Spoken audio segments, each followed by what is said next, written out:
And now, a Native Podcast with Matt and Zach.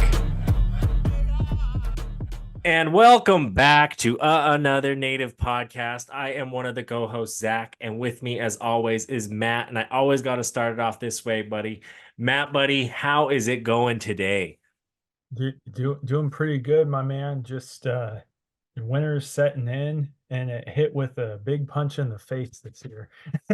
Oh, I know it's -4 right now on Wolf Point. High of 0, low of -9. So it's a cold one. And I think that low is coming. I think it's only going to get colder as the next few days go on. So we're inside. We're nice and warm. We're here in the new studio. If you haven't noticed, we got the new background. We're up in Wolf Point recording now. We were full time in the house here. So definitely back. Glad to be back and doing these things in the 2024 new year, talking with Matt. This is kind of our first conversation. And if you haven't read the term, it's about hunting and fishing rights. So we're really excited to talk about that today. I'm excited to talk about it. Matt, is there anything before we get going? Sometimes you have stuff. You got anything for us today? Yeah. Well, today I'm just excited to talk about this because you and I have our personal conversations all the time. Right. For the listeners, Zach and I both hunt. We fish. We get out there. You do it out there in Montana. I do it in Oregon, which is a completely different ball game. Oh, and 100%.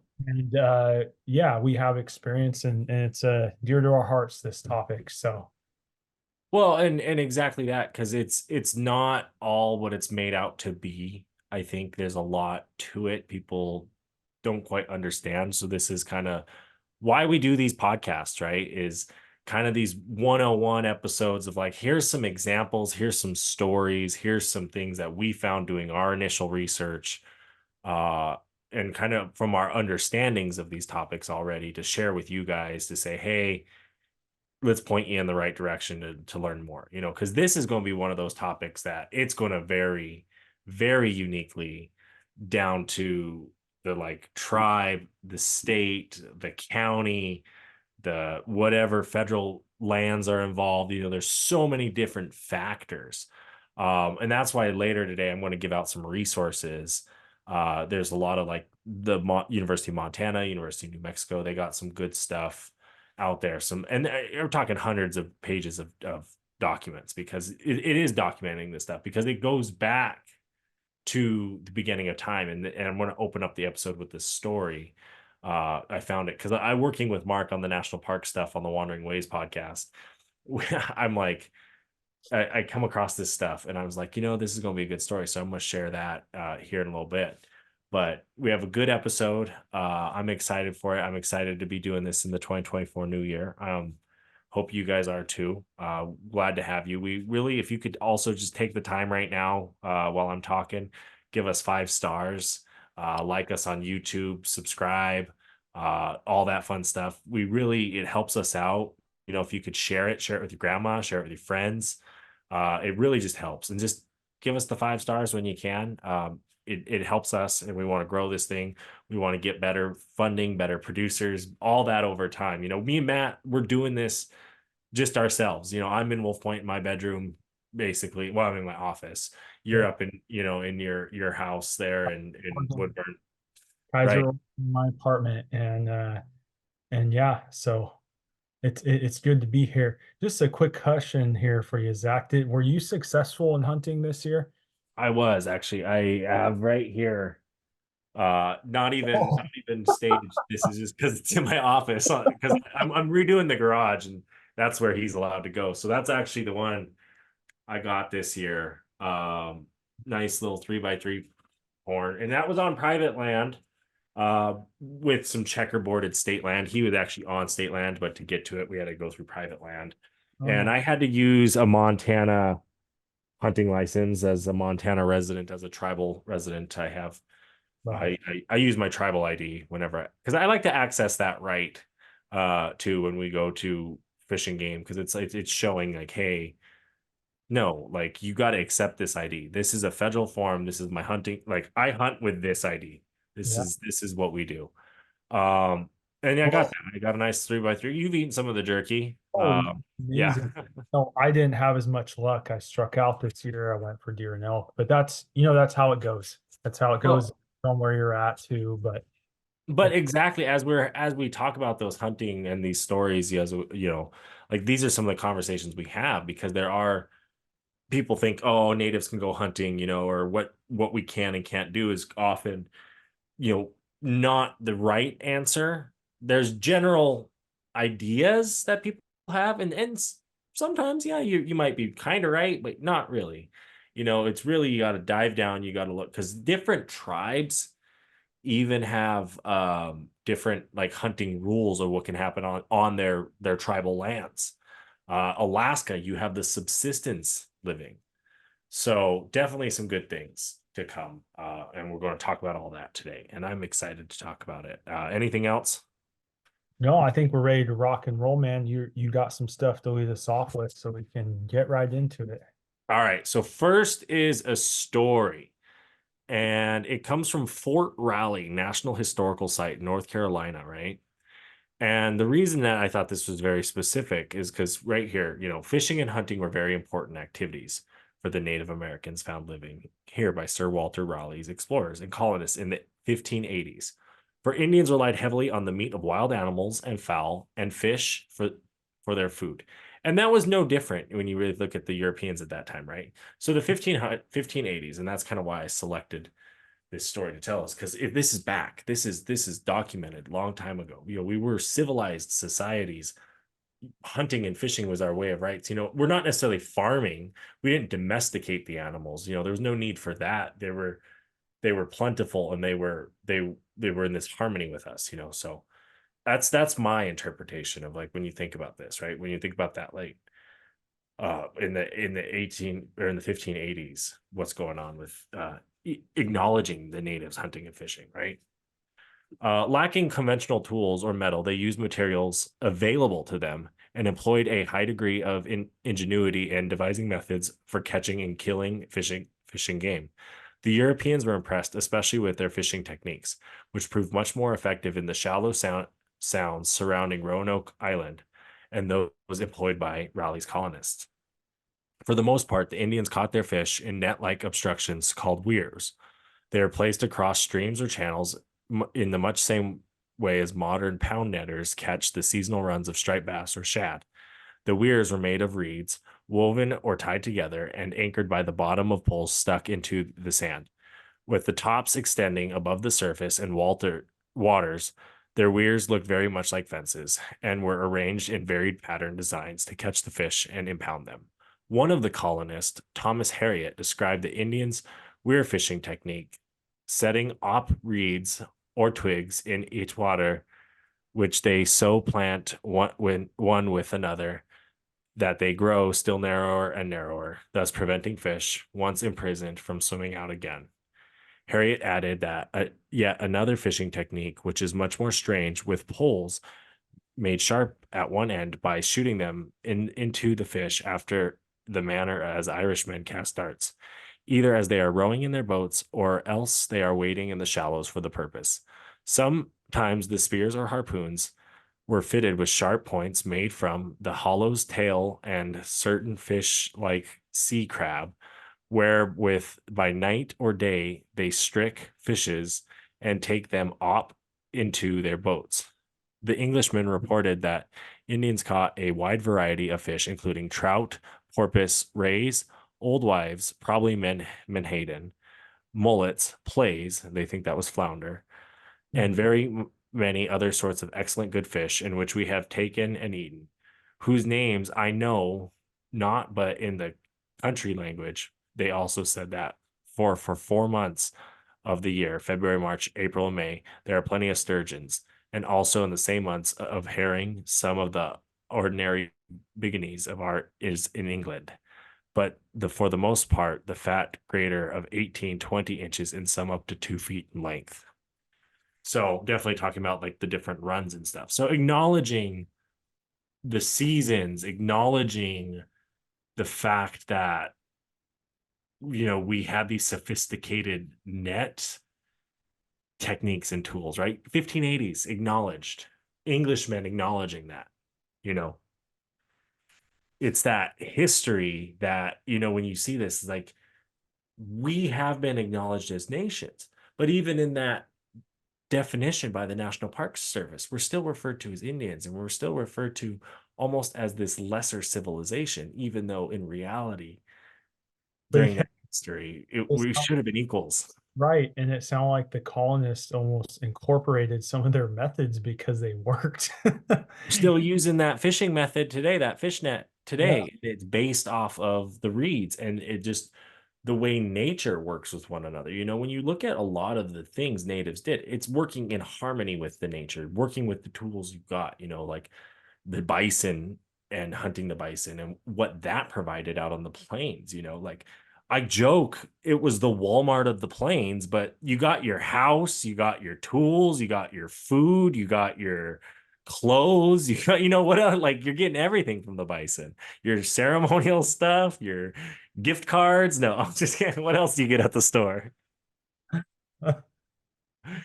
But no, you know what I mean though? Like, Yeah. we were civilized. We're not farming a cow. And at the same time too, when you look at histories, you look at we as Native Americans, as sovereign nations, went through things like the Industrial Revolution with America, but it's not taught that. It was such a different, this manifest destiny bullshit that happened, did happen. And it sucks to acknowledge that. It's like, but at least we're still fighting it. It hasn't overcome completely, and we are pushing forward. We're celebrating that culture and things like getting these hunting and fishing rights that we're talking about today. In Right. my opinion, That goes back to the trees. I mean, all the way back. all of it goes all the way back. So And you can read or not read, listen to our episode on treaties to learn a little bit more, if you have questions of what treaties are.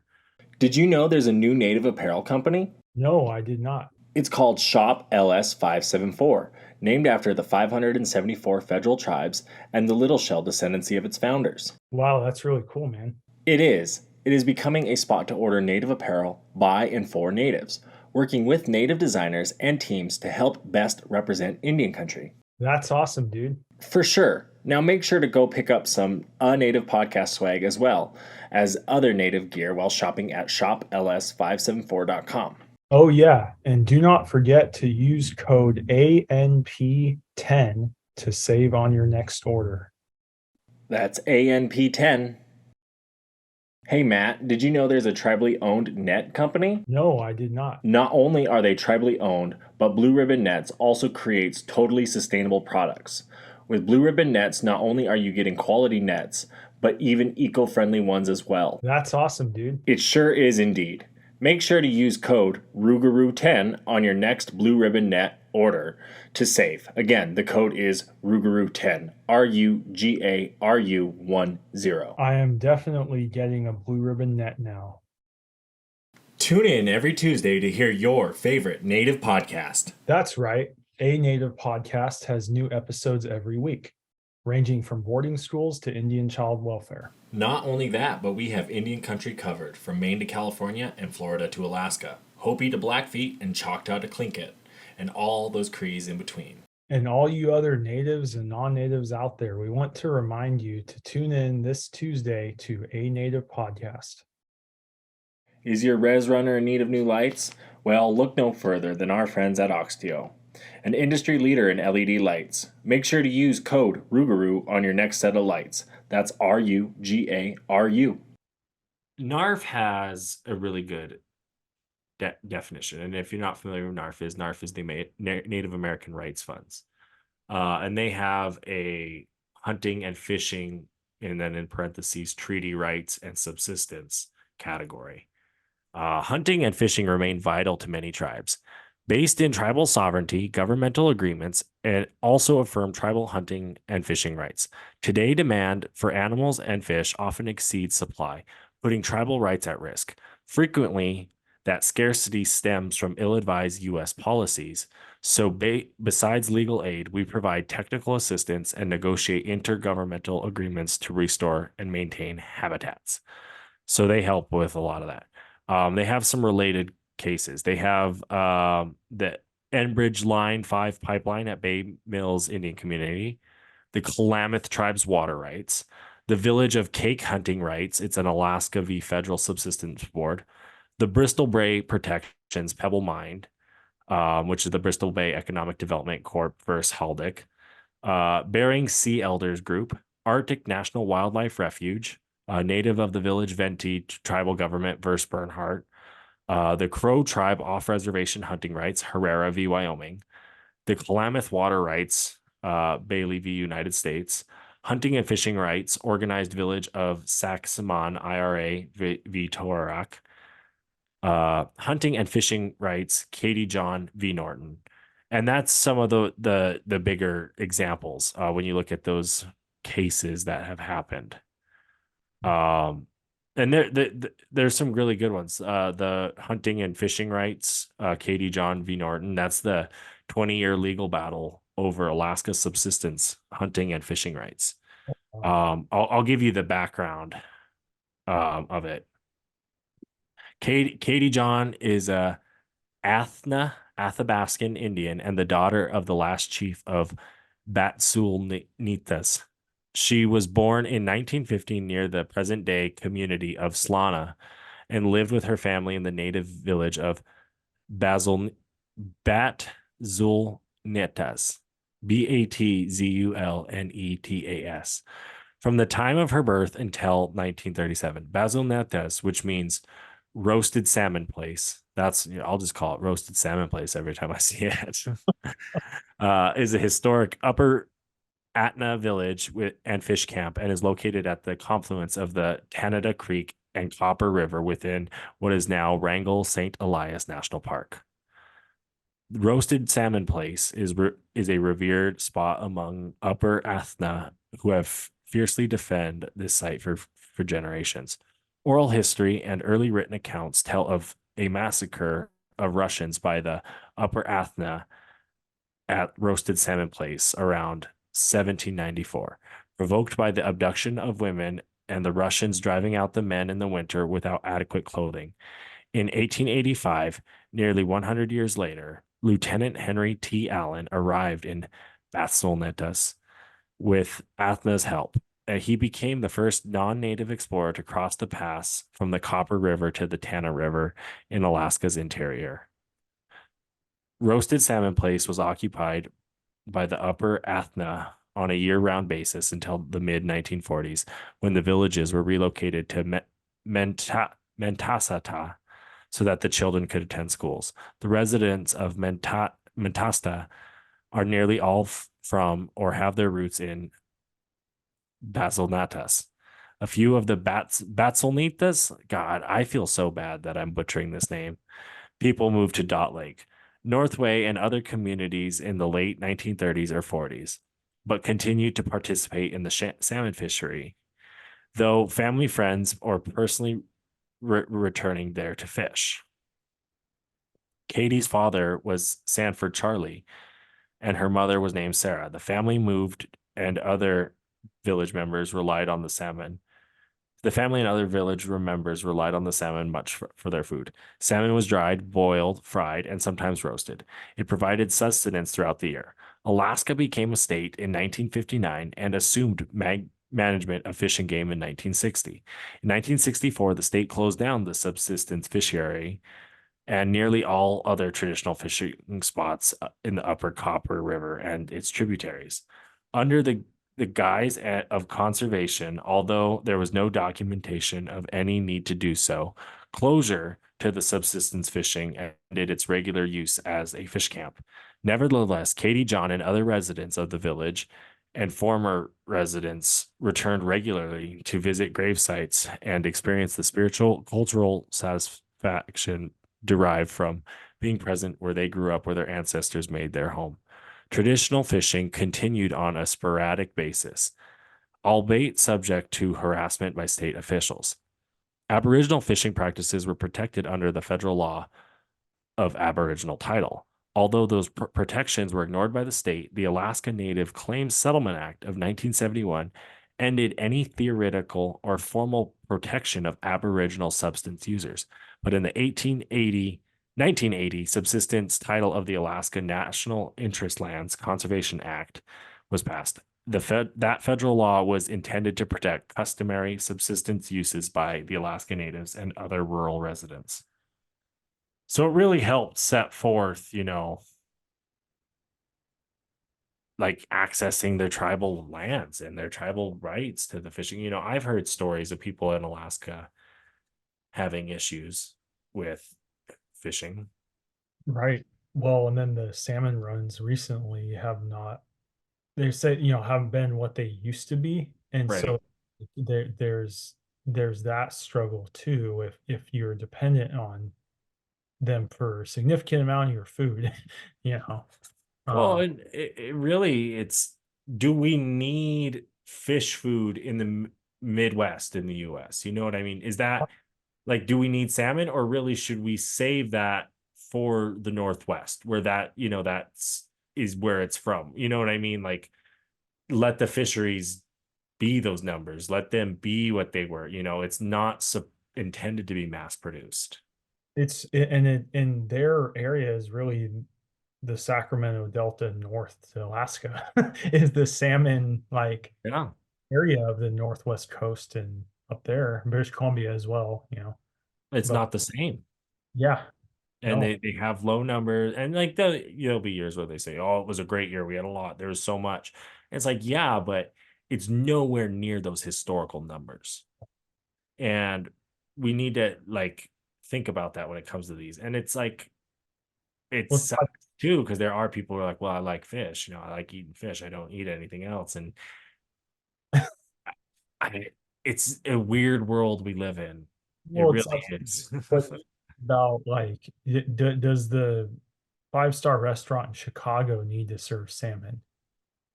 You know what I Right. mean? Or somewhere like that, like, I mean, anywhere though, but like you're not wrong, because like it's like, think of all the sushi restaurants between there, Chicago and Billings. You know what I mean? That's your mid a part of the Midwest right there. And I just think like we don't need that, and that's that commercial side driving it. So then you hear the tribal side where they cut off use to the tribal residents and say, no, you can't do this. And even some tribes have taken it upon themselves to say, you know what, we're not going to fish it as hard yeah, this year because we want the number to come back better next year, because you need so many to go upriver, you know, yeah.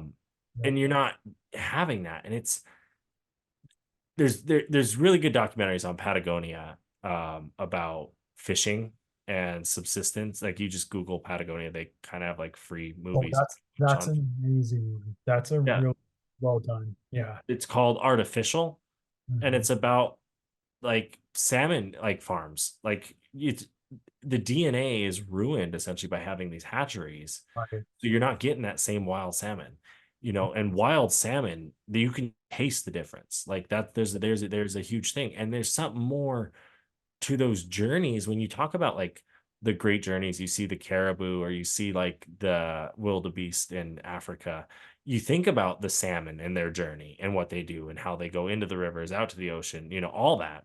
Right. No, I think that's great. And since we're on salmon, I think you were going to talk about a significant salmon rights figure if we're ready to transition there. Yeah, I can. I was also going to just bring up some other cases first, Oh, go ahead. but we Yeah. can bring him up. That's totally fine. Yeah. I will jump into Billy Frank and the fish wars, and this was actually an article published November 3rd, 2022 by Jennifer Davis, and I thought this was really good. On a dark night in 1945, 14-year-old Billy Frank Jr., a citizen of the Nisqually tribe, walked down the water's edge on his family's property, Frank's Landing on the Nisqually River, to fish for salmon. He cast his net that night, and the following morning came down to pull the catch and butcher the fish, and game wardens arrested him.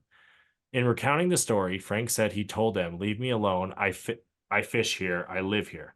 As a Nisqually citizen, Frank was entitled by the Medicine Creek Treaty also known as the treaty between the United States of America and the Nisqually and other bands of Indian, to fish on these lands. Frank said that he was exercising his traditional rights. His arrest started a lifetime of activism.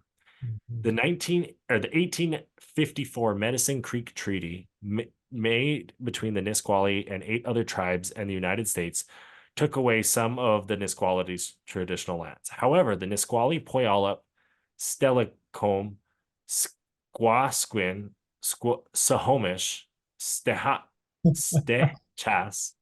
Tepixen, Squiattle, and the Sehe-Wamish tribes and various bands of Indians insisted on retaining fishing, hunting, gathering, pasturing rights in the area. Billy Frank was well aware of the treaty rights. His father, Willie Frank, was born only 25 years after the treaty was signed and kept and relayed oral history to Billy about their traditions, the treaty, and the land throughout his life.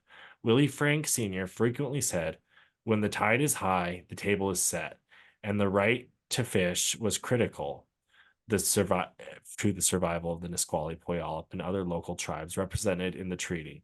The salmon, fish, and shellfish that they fished and harvested both fed them and sustained their cultural practices and health.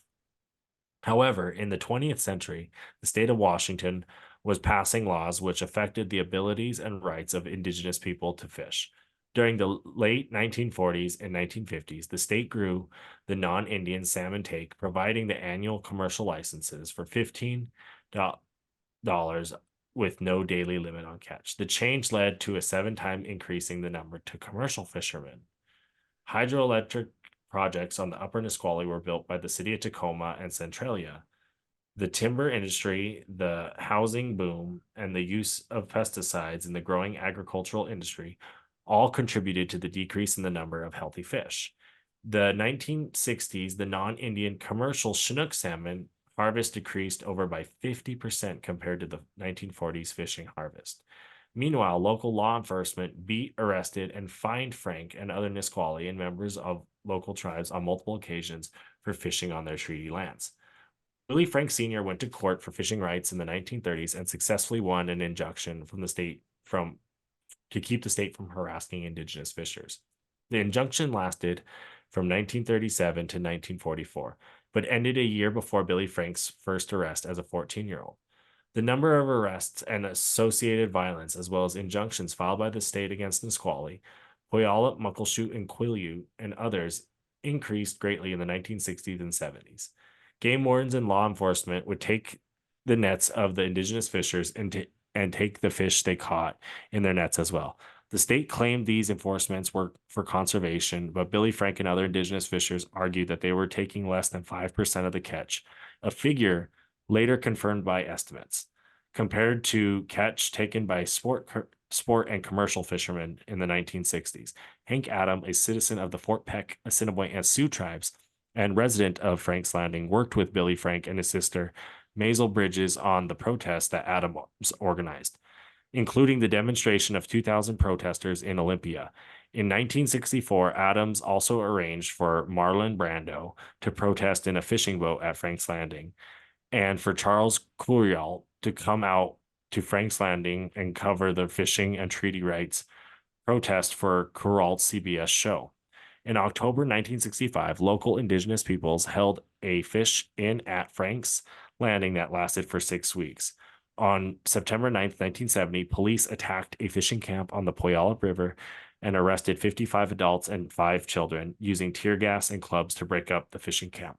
Ultimately, the fish wars led to legal action. In 1970, the United States filed United States v. Washington 384 F.312 on behalf of the Hoh, Makah, Muckleshoot, Nisqually, Puyallup, Quileute, Skokomish, Lummi, Quinault, Sauk Sayudal, Saxquin Island, Still-Squamish, Upper Skagit, and Yakima nations. The judge, George Hugo Bolt, had considerable experience, but not with Indian law.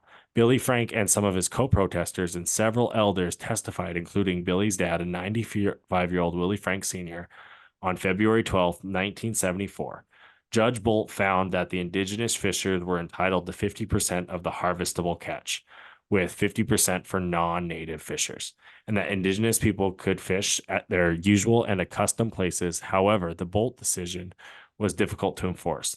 Slade Gorton, Washington State Attorney General, advised the public that they did not follow the ruling because the state would get it overturned.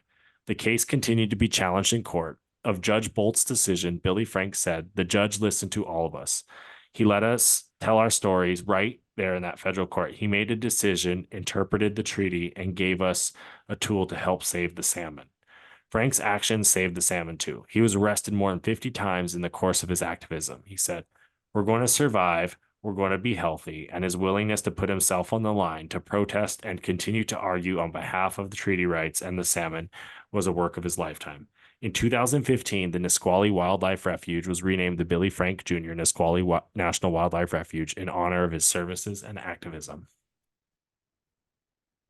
I didn't realize he was arrested 50 times. That's wild, huh?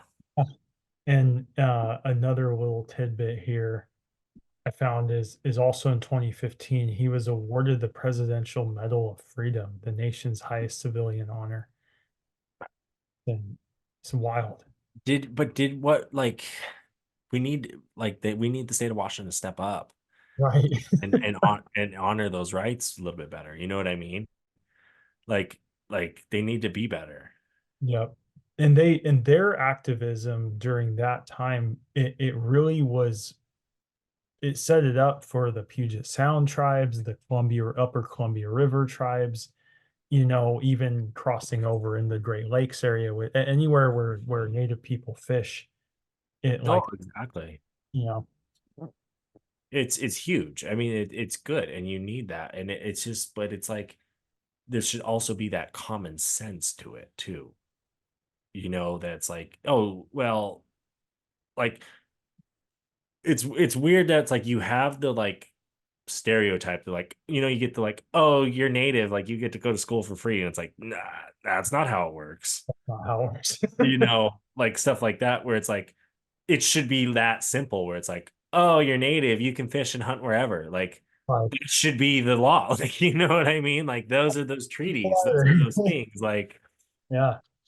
But we still have these hoops that we jump through. There's a lot of that. And I found the justice.gov, the Department of Justice has some good resources too. The United States Constitutional Treaty Clause authorizes the president to make treaties with the concurrence of 2/3 of the Senate in total. The United States has ratified approximately 374 treaties with native nations. Through these treaties, Indian tribes ceded land and natural resources to the United States, while retaining all rights not expressed granted. The United States Supreme Court has affirmed this principle of reserved rights, explaining that treaties were not a grant of rights to the Indians, but a grant of rights from them, a reservation of those not granted. United States v. Winus 198 U.S. 371-381 1905. These rights often include the right to hunt, fish, gather plants both on and off reservation. The Indian Resources section brings affirmative litigation and participates in negotiations to protect the treaty grant guaranteed rights and resources associated with tribal lands, including tribal treaty hunting rights, fishing, and gathering rights. So that's definitely something like right there, like these rights are given to us through treaties. Right. There's certain things, about being indigenous and being native in the US. And this is I think one of those things, especially when you say the US, because even you have the Canadian tribes, the Mexican indigenous folks, this is one thing that kind of separates us apart right here is the fact that we have these treaties with the US government, which enable these rights. So we're going to fight, and that's where again I hear Reno saying it. The warriors are in the courtrooms. You know what I mean? And they're fighting those battles. Yeah, and this makes me think of, anytime a tribe gets more rights back, essentially, like or hunting, like there's always these people that like complain about that too, where it's like Warm Springs got land back in the Ochoco Mountains, which is like east of Prineville, Oregon, and all the like hoorah hick guys were like, oh, they don't have to pay for anything. I have to pay for stuff. It limits access to us. And it's like, dude, you have the whole state to hunt in. Right. Like, You want your one little area, but not only that, but it's like it wasn't yours to begin with. right. So you should be grateful that you had it You have when that. you had it. Yeah. And maybe we work on building those trusts, right? Because like I'm sure tribes would love to enter into agreements with the state and say, you could hunt our certain tribal lands, you know, as Montana, like say Montana, right? Say take the Yeah. reservation, let's say the Crow Reservation. Mhm. And there's people on the Crow Reservation, there's tribal land that's just land, because there's places where natives have said, no, we're just going to leave that be. And say, no, we'll open that up to native or to non-native hunters if they are a resident of the state Mhm. that we're in, and if the tribe may be getting some kickback, you know, from the state, some funds, you know, like there's programs like that that could be enabled, Oh, that exactly. you know that those hunters could, you know, could work for with tribes to figure out. But we don't want to work together. That's the other thing, that like people, it's like, fuck, we have so much more in common when you sit down and talk with people, that it's like, let's just have the conversation and come to a compromise. Because like whatever happened to coming to a compromise, it's become I'm right, you're wrong, I'm gonna blow up on you, I'm, you know, all that, right? And it's like, dude, let's just meet in the fucking middle. You know. And some tribes do offer permits to hunt or fish their land if you're non-native. You just have to go to them and buy it, you know, And now we would like to take you to our segment, Music on a Native Podcast. This week, Yahe Tahaya, featuring Harmony Grace by Sten Jody. We are the music makers, and we are the dreamers of dreams.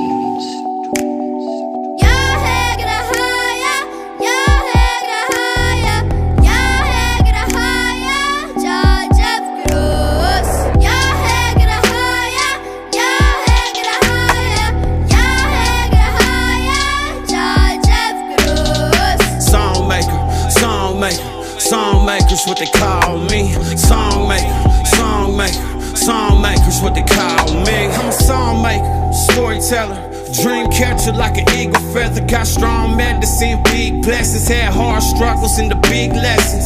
Everybody doing what they can to survive. Don't be hating on the motherfuckers 9 to 5. You gotta pay your bills, put gas in the ride. Keep it realer than real and just look in the eyes. You might go ahead and call it corny or lame. Nobody needs to want your little fame. Not everybody thinks it's cool to flex bank. Keep your asses cool and grow your little brain. Or maybe study law and make a little change. Or maybe do nothing and just keep it the same. Cause everybody got their own choices, and everybody got their own voices. I ain't out here trying to preach. Why these suckers ass bitches try to leech? Yeah, sanitize these fuckers with the bleach. Lyrics on the beat, flame in the heat. Yeah, like an Indian burn when my music hit the streets. Eating buffalo and salmon, no time for the beef. But I got all the smoke, roll and choke. Dipping on these motherfuckers, all the choke. I see auto cheese, boy, I ain't broke. But that don't really mean I gotta boast about it. And I got a few times that I lost hope, but that don't really mean I gotta post about it. And I'm just trying to build my life. Fuck all you hoes, I got a wife. I'm just trying to shine real bright. Fuck all that cloud and that mainstream hype while I sing.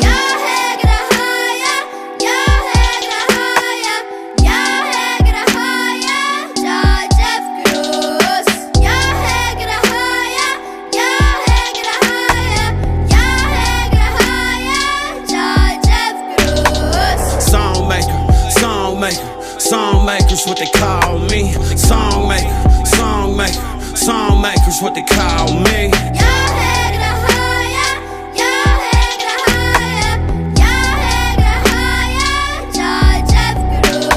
I've seen things, been through some shit. My brain cells been way too lit. My past catching up with me way too quick. And my waist being heavy, yeah, plus 2 clips.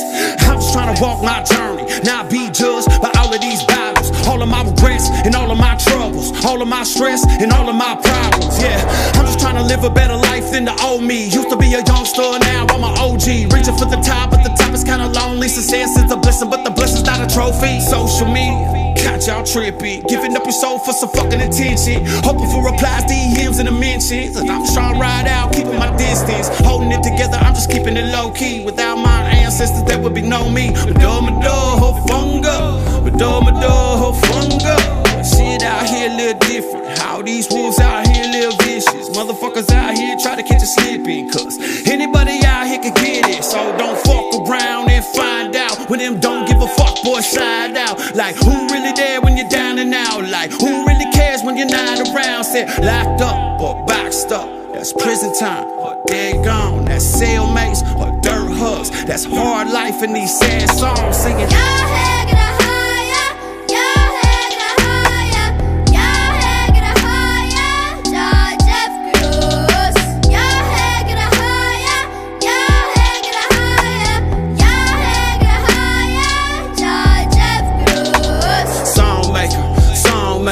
Songmakers, what they call me. Songmakers, what they call me.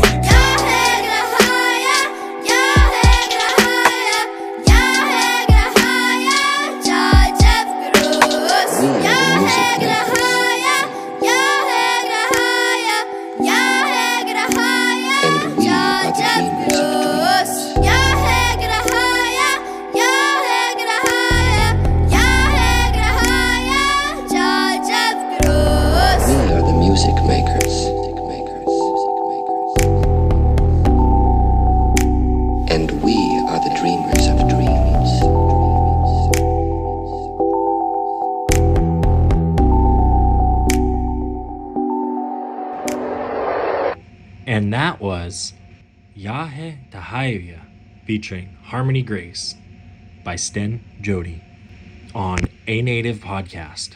What you're saying, agreements with the state, is a good segue to a little thing where they did in Oregon here recently. So I'll just read it really quick. Yeah. So just recently, there were a few tribes within the state of Oregon who signed historic agreements for hunting and fishing rights within the state.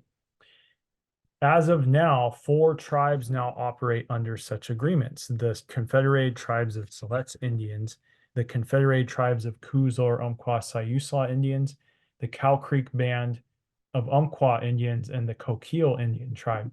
Grand Ronde was also on this, but they received objections from Umatilla and Warm Springs, and that's a bit of an intertribal beef going on there. So Grand Ronde wasn't able to enter the agreement because other tribes prevented it, which is another, we're not going to get into that right now. But yeah, that's another level of complexities because each tribe is a sovereign nation in that sense, right? So they are acting with their own tribal sovereignties and saying, no, we're going to exclude you for this reason. You know, it's interesting because in the same way, you take like Rocky Mountain tribal leaders in Billings there, that they gather all the tribes they ever represent for all the tribes of Montana, but they include Wyoming because Wyoming only has one reservation, so they include Wind River. And that's kind of that same thought of you're using that tribal sovereignty of saying, hey, we're not going to let state lines define this region. We're not going to let states, which are not necessarily sovereign nations, that's the, when you really, it's crazy when you look at like the United States, each state really is set up like a country like Europe in that way, right? But we decided to say, no, we're going to be more of a federal, larger government that is one. So yes, you have state laws, but that's where these tribes go above that because they have that sovereignness, which is more that federalness. Yeah. So they can act in these ways, that, and people don't get that. Exactly. They just they think, they just don't think wrong. What? Go ahead.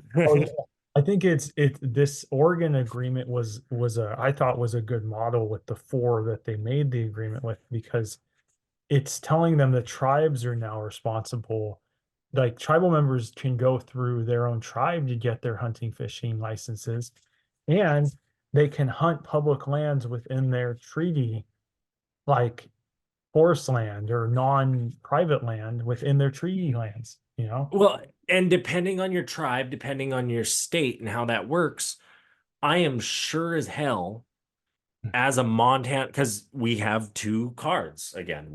Have our tribal ID card, we have our state ID or our federal ID card, So I'm sure as hell people double dip. I don't know the legality of it, but Right. where you could hunt on your tribal land and fill a tribal tag, but Uh, also I can go hunt like and hunt my like a Montana tag in Montana. You know what I mean? Like there are people do it, and that's part of where that subsistence living mhm. comes into play. Is we have people who've done this. They know how to live and keep their family fed off 7 deer and an elk or whatever that may be, like, and it's in Montana, it's in Wyoming, it's in South Dakota, North Dakota, it's in the Great Lakes, it's in Oregon, it's in, Washington, it's in Alaska, it's in New York, it's in Maine, these places, even in some of the like I would argue even Florida and stuff, you got people hunting different You just animals. need ideas for double dipping there, Zach. I've never thought about it in that way. And it's like, we were just out in South Dakota for work, and I'm like, man, I could do that out there. Yeah, you can hunt on your tribal land, and And then within the state somewhere too. So well, I keep telling you to come over here. I know. Be real easy. Well, it's like not if you're not gonna see animals, but which one do you want? I know, like that was this guy this year hunting. Just not to get too far off topic, but it was just like he was right there, right at the right opportunity. The jerky, you had some of it. A test is some great jerky. It's great jerky. That was a Fort Peck reservation made right there. Exactly, right there. The deer are true and true. But I wanted to share with our friends up in the Great Lakes another big victory was the U.S. versus Michigan. The United States filed a lawsuit in 1973 on behalf of the Bay Mills Indian community to obtain a determination that a 1836 treaty reserved the community's right to fish in areas of Lake Michigan, Huron, and Superior. Several other tribes intervened, and the treaty right was initially confirmed in a 1979 decision. After that ruling, the parties entered into a consent decree in 1985, in which Great Lakes fishery was allocated among the parties by lake zones, species, and catch limits. After that decree expired in 2000, the parties negotiated a new agreement. In 1979, the 5 treaty tribes in the United States v. Michigan amended their complaint to assert tribal hunting, fishing, and gathering rights on land ceded to the United States under the 1836 treaty.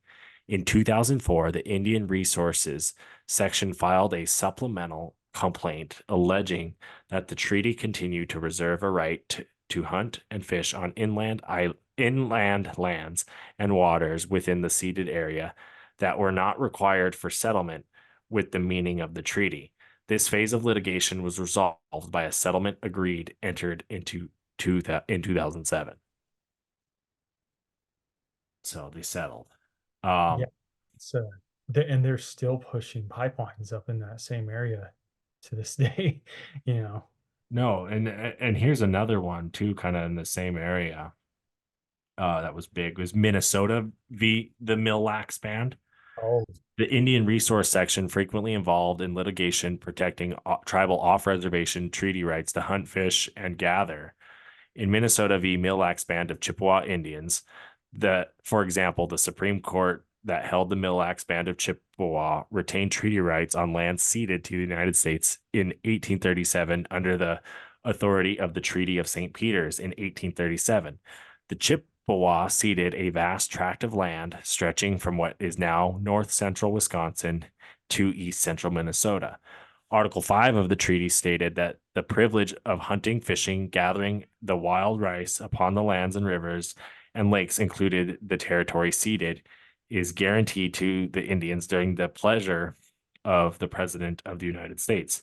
In 1990, the Mille Lacs Band of Chippewa filed a suit seeking a declaratory judgment that they retained the infrastructure rights under the 1837 treaty and an injunction against the state of Minnesota to prevent it from interfering with those rights.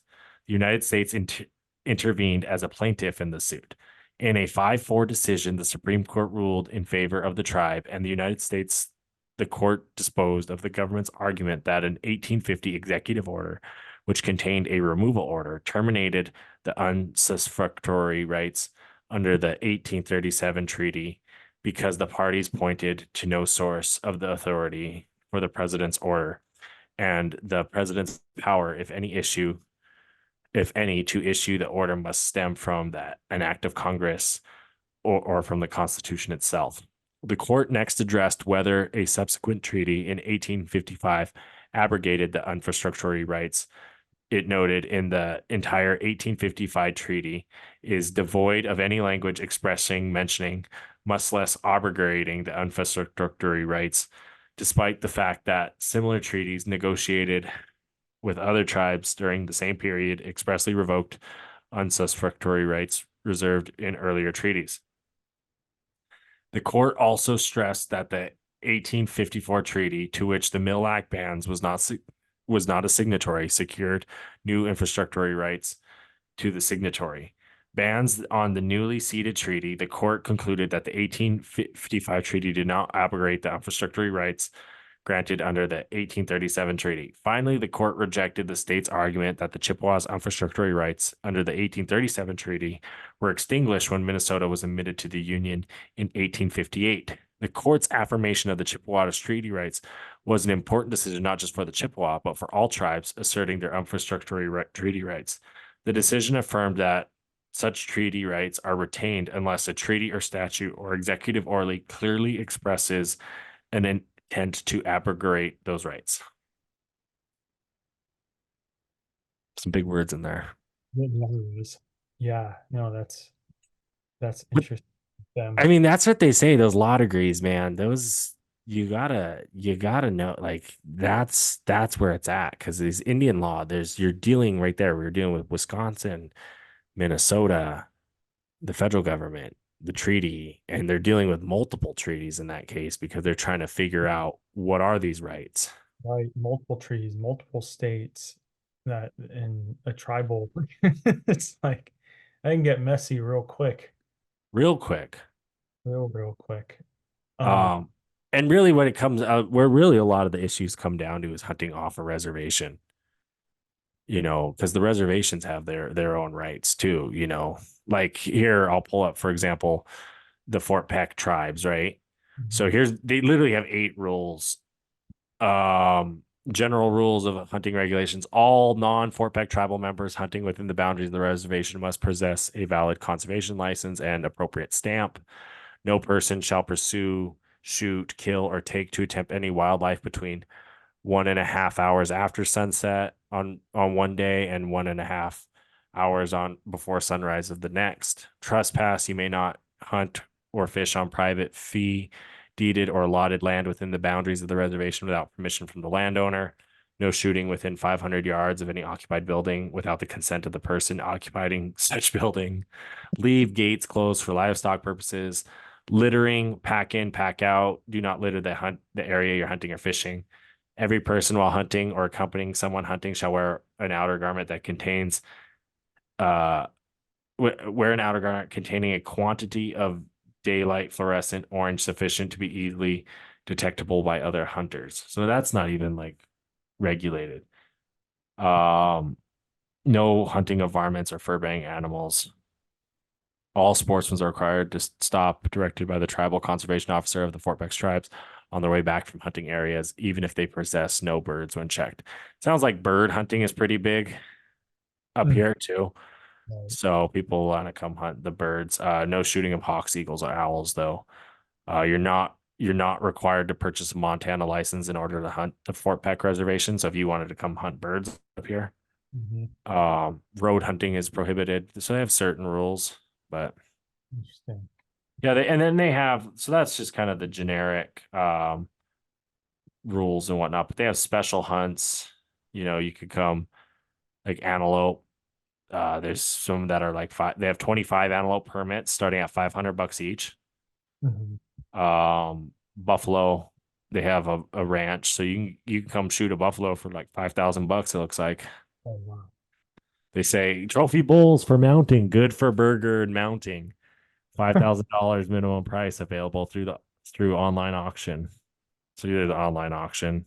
That's cool. Enrolled members have a hunt as well. Yeah. Yeah, so there's these lotteries that you can do. So they offer stuff in that sense. Yeah, I think for my tribe, it's like $500 for a small, like young bison bull, and it's like 1,000 for a trophy bull. I'll go halvesies with you. You want to go shoot one? One of these days, man, that's the plan. And So well, like halvesies on the meat because you also got to pay to butcher them. See, that's the thing people don't get. That's just the tag. well, the cost is actually hiring a tribal guide with our tribe. So that's all you pay. It's the 500 or 1,000 depending on which one you want. No, that's really good. No, Uh, and that's one way of bringing the bison back. Tribes have done, and I Yeah. know you harp on Gerald and Little Shell and say, "Hey, get that bison ranch going." I know you like to mention that. I every time I see him, I'm just gonna put it in his ear, man. Um, I kind know. of go ahead. Did you want me to bring up the crow case? Here in a little bit, I was just right before that. I just wanted to give some references Go ahead. to some things for people. I kind of some really good examples. The New Mexico Law Review, the University of New Mexico has a really good 100 or 48-page document on the Native Americans' right to hunt and fish, an overview of the Aboriginal spiritual and mystical belief system, the effect of European contact, and the continuing fight to observe a way of life. It's a really good document. University of Idaho has Indian hunting, fishing, and trapping rights, the record of controversy by Donald L. Burnett Jr. That's a 28-page document that's really good. University of Washington has a good document about the Billy Franks protests. It's a really long one as well, if you want to read.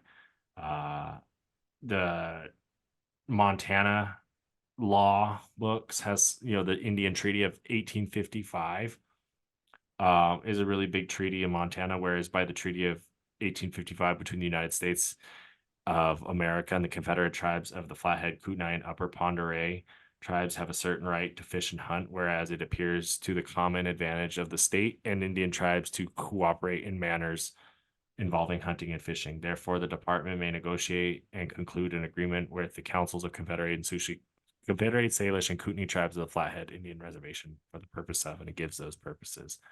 So there's different rules like that. The University of Montana has a good 141-page document of the history of Indian and hunting fishing rights as they pertain to the Confederate Salish Kootenai tribes, the right to traditional life and the struggle for native hunting and fishing rights. Caleb Pennington from West Virginia has a good abstract, good kind of 15-page paper on that. And the School of Law, Case Western Reserve University, Canada, United States Law Journal, January 2014. The law of Native American hunting, fishing, gathering outside of reservation boundaries in the United States and Canada. It's another 103-page document that really gets into it. So if you want to dive in, those are some good resources. But another really good case that Matt, I'll let you go ahead and talk, is about the Crow tribe off-reservation hunting rights, aka the Herrera v. Wyoming case, which the Crow tribe secured recognition of its hunting territory and hunting rights in the mid 1800s, but Wyoming refused to recognize them. The U.S. Supreme Court affirmed the tribe's rights in 2019. The fight continues. Go ahead.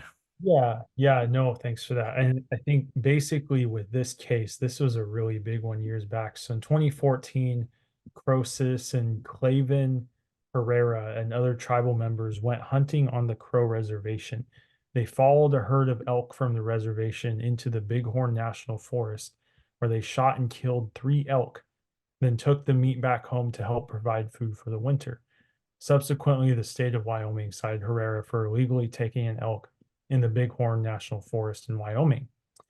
And so basically at first he was found guilty by the state court in Wyoming, and then this case dragged on for several years till 2019 when that was overturned and the tribe won the case in 2019. And that was a huge win for, treaty rights, hunting, off reservation treaty rights, essentially for hunting.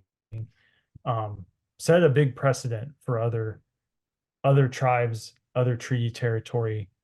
So it was a really important win for Indian country. No, it was. And kind of given some more background, there is the Crow tribe signed in May of 1868 the second treaty of Fort Laramie.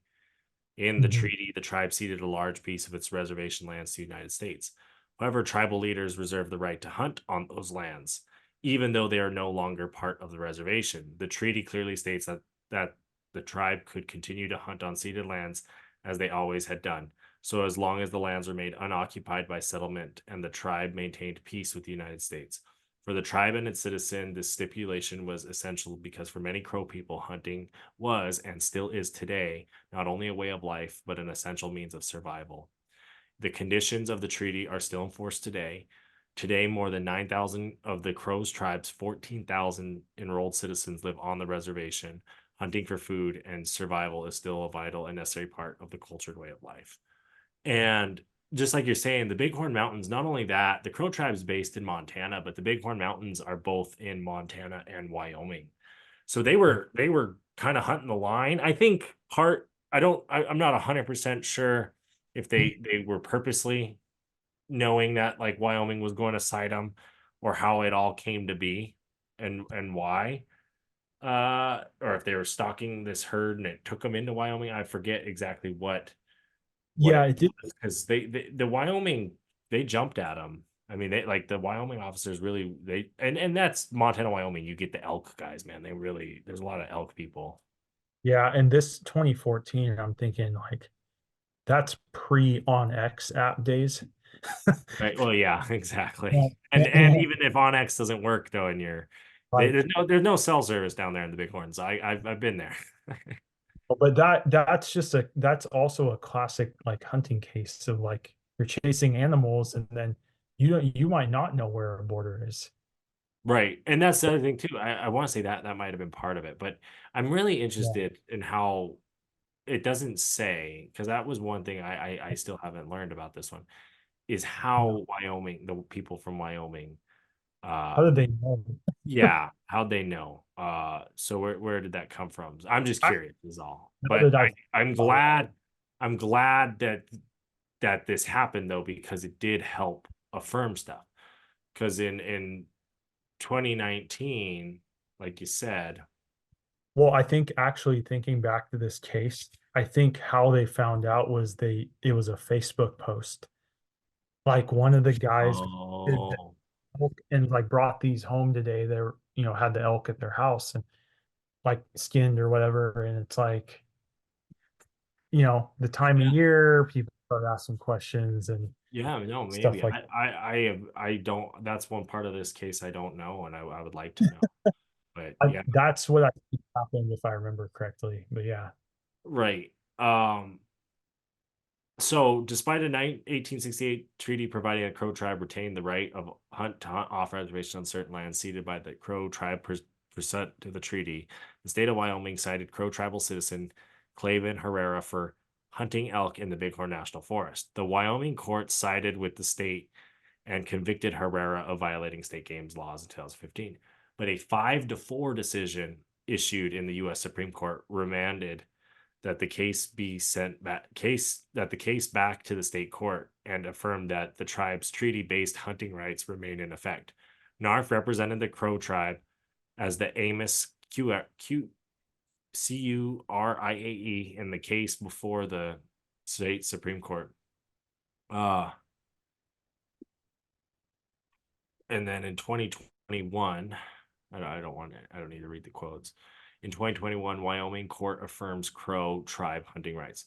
The Crow tribe secured recognition of its hunting territory in the Fort Laramie Treaty of 1851 and secured the rights of its members to hunt within that territory in the Fort Laramie Treaty of 1868. However, for more than a century, the state of Wyoming refused to recognize the Crow tribe treaty hunting rights.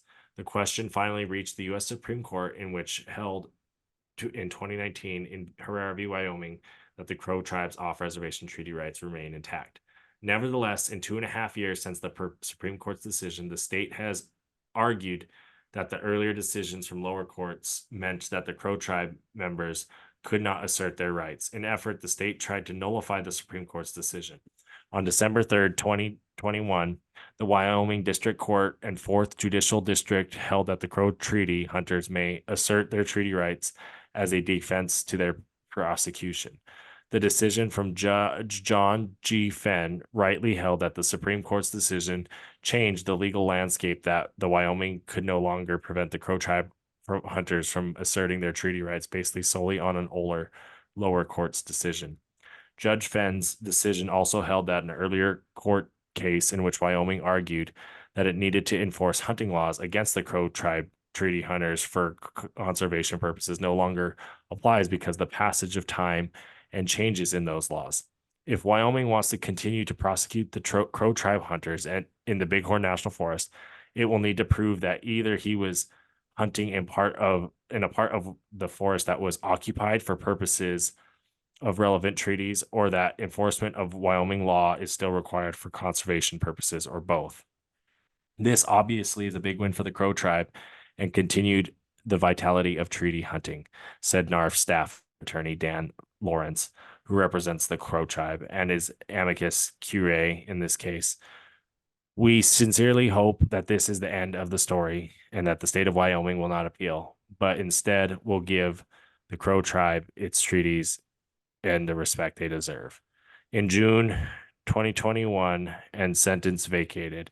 In June of 2023, the state of Wyoming dismissed the prosecution of Herrera with prejudice. The Wyoming Supreme Court vacated his judgment and sentences. So that kind of cleared it up. And they actually said, yep, we can't argue with Supreme Court basically. So we're gonna nullify those. It really says a lot with this case too, how long that dragged. Wow. Like since That's 10 years. Wow.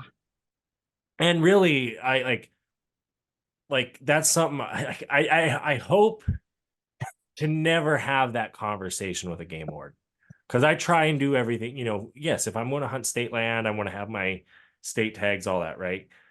But it's like, do you, game warden, do you understand what the next 10 years of your life is going to be? Because you want to find some native who said, I want to feed my family with this elk. Right. I want to feed my family with this deer. Yep. They ain't poaching big bucks, half the time, all that, right? Like, and then again, even the ones who are hunting the right way, like the big time, there are native trophy hunters, Yeah. that are doing it the right way. Let them cross the line if it is their legal right to cross that line. It's a national forest, like it makes sense. They mean occupied in the sense of living. No one's living, which is like Montana law. You can't shoot near a residence, basically 500 yards or whatever it is. And that's pretty known in a lot of hunting rule books, right? So there's Permission. precedence. Right. Yeah. Yeah, ask permission if you're trying to, or if you know the landowner and you get permission, kind of thing. That's kind of a right. So but it's a 10-year court case, and is it worth it in the sense of tribes? I think so. Yeah, I think it's worth it for tribal people to assert that native right to the land, because that's what our ancestors were fighting for when we were getting those treaties. When they were asking for that bloodshed to stop, the massacres to stop, the raping and pillaging of our peoples to stop, right? That's what some of those treaties are doing, is stopping that, is stopping the wars, stopping the violence, stopping the end, right? But also, how can we secure certain things? We need to secure land. We need to secure healthcare. We need to secure education, because those are core values of our culture that we like value. You know what I mean? Like Yeah. when you look at it, like those are things that we care about and want, you know, living in harmony with nature, you know, like just like I read at the very beginning of this episode, you know, we were living in harmony with nature.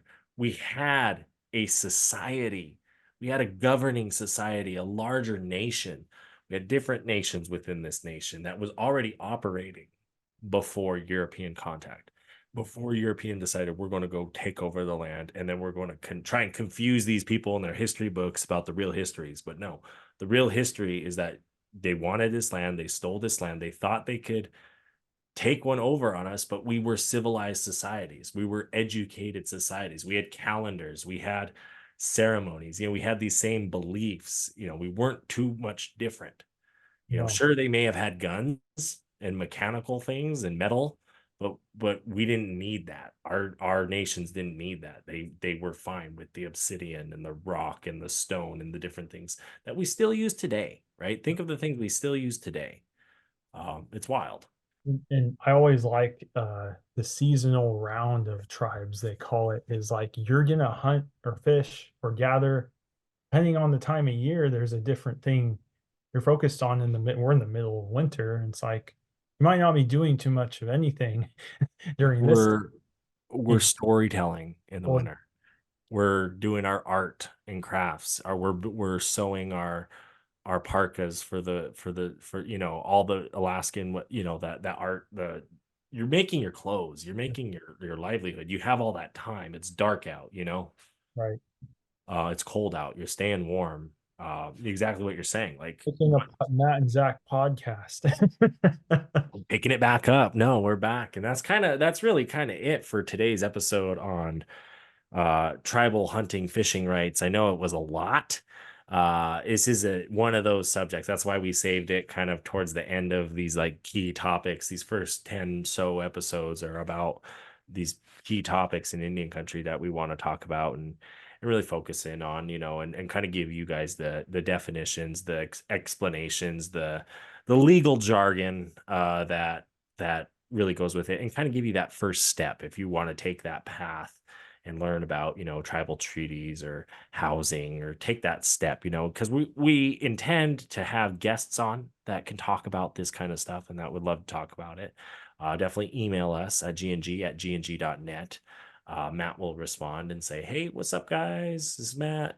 We'd love to have you on. You know, we'd love to have that too. We definitely are need the reviews, need the likes, subscribe. So do that as well. Tell your friends, share it. That's really helpful.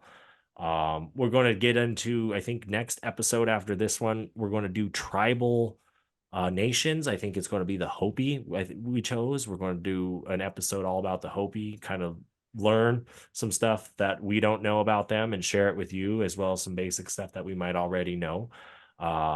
They got some cool stories, I know that much. They got some cool beliefs, and they're a reservation within a reservation, so that's pretty neat too. So definitely stay tuned for that.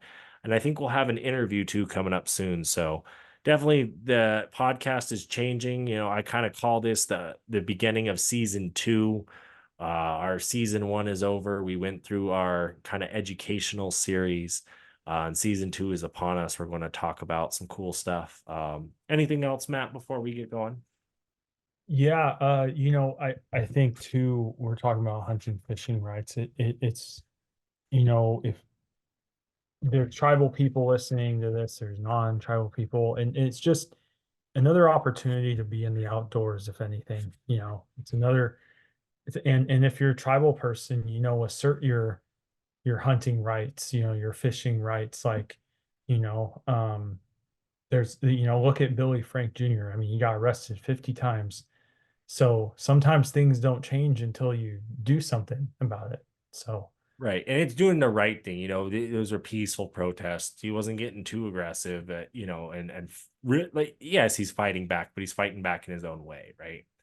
And that's kind of the same thing. And we need to be smart in that way. We need to use tribal resources like lawyers and stuff to have, you know, when we do protest and when we do get things started, you know, like that's DAPL. Part of DAPL was the organization behind it, the understanding of those rights, those things. So definitely go about it in the right manner, because there is a correct manner to do that in, and to be loud and heard. And our ancestors have done it before, and they'll do it again. And the generations to come will keep fighting for our people, because we do have a strong people. You hear it every documentary that you talk about, that you hear it. We're strong, we're resilient, and we will be, and we forever will be. And we'll talk about it next time. So until then, bye-bye. I know ballers, I know chiefs, I know riders from the east. I know educated natives down to picket in the streets. Middle fingers to police, fuck you, we come in peace. I know red-skinned hippies that be giving me the creeps. I know beauty, I know beach, I know savages and freaks. And I know a couple cousins even bougier than me. No,